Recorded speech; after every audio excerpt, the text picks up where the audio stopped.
ولادنا بيحبوه وللأسف سعره بقى عالي علينا شوية. طيب تعالى أقولك إنك ب20 جنيه بس هتقدري تعملي السلايم لولادك في البيت بكل سهولة. وعايزة أقولك إن ده أرخص سلايم هتشوفيه في حياتك حرفيا. سلايم بقى بدون غيرة، بدون زيت، بدون ملح، بمكونات موجودة عندنا في كل بيت. اعمليه بقى وفرحي ولادك بدل ما تشتريه بالغالي. بس قبل ما نبدأ الفيديو ما تنسوش تعملوا لي لايك وتدوسوا على زرار الاشتراك عشان أي حاجة بنزلها توصل لكم على طول. يلا بينا نسمي الله ونبدأ الفيديو. أول حاجة معانا بقى وهو الشامبو. هاتي أي نوع شامبو متوفر عندك في البيت، مش شرط النوع اللي أنا جايباه، لأ هاتي أي نوع مفيش أي مشكلة. وحطي لي من الشامبو ده بالظبط معلقتين كده بتاعة الأكل. بصوا هو ما كان خلصان معايا للأسف، بس بصوا تمام يعني هيوفي بالغرض. الخطوة بقى اللي بعد كده هاتيلي أي نوع شاور جل موجود عندك وحطيلي منه بالظبط معلقتين نفس مقدار الشامبو.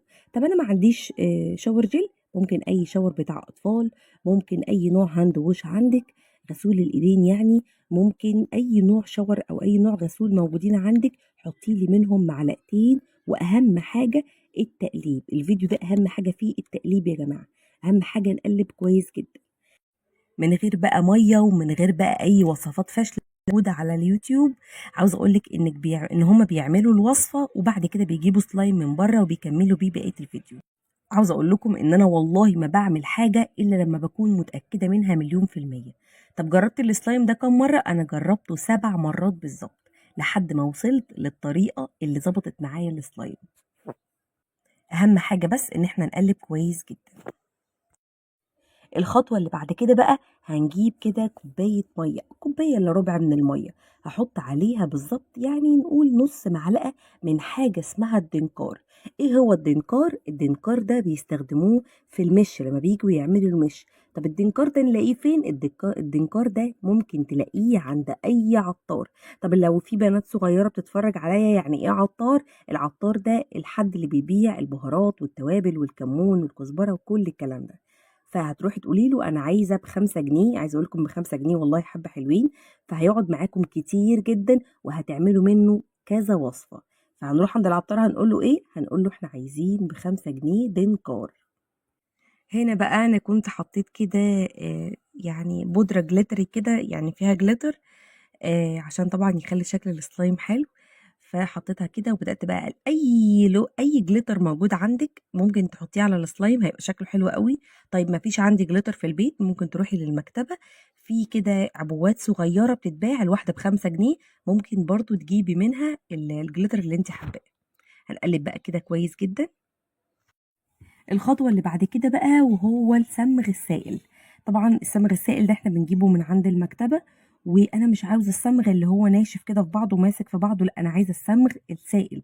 طيب انت جبت الصمغ السائل ده بكام؟ انا جبت ده اللي دي 15 جنيه بالظبط.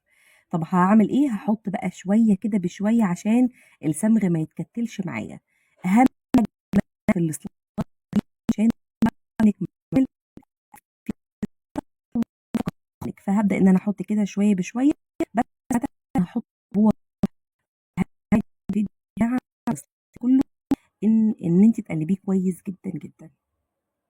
حطيت بقى كده بقيه الازازه كلها خلاص. بس يلا بقى نقلب مع بعض.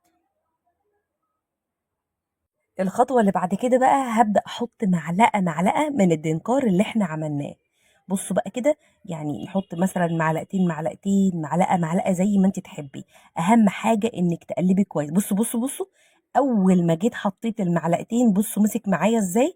طبعا القوام لسه مش احسن حاجه، فهنبدا كل شويه نحط معلقتين. بس اهم حاجه ان احنا نقلب كويس جدا اهو. بصوا مجرد بس المعلقتين اللي انا حطيتهم بصوا مسك معايا السلايم ازاي. بصوا بقى كده انا كنت لسه كده ما وصلتش للقوام اللي انا عاوزاه فحطيت كمان معلقه. حطي معلقه وابدأي قلبي عشان ما يكتلش منك. اول ما تلاقيه ان هو خلاص خرج من الطبق، هوريكم دلوقتي كل حاجه، خلاص تعرفي ان هو كده تمام.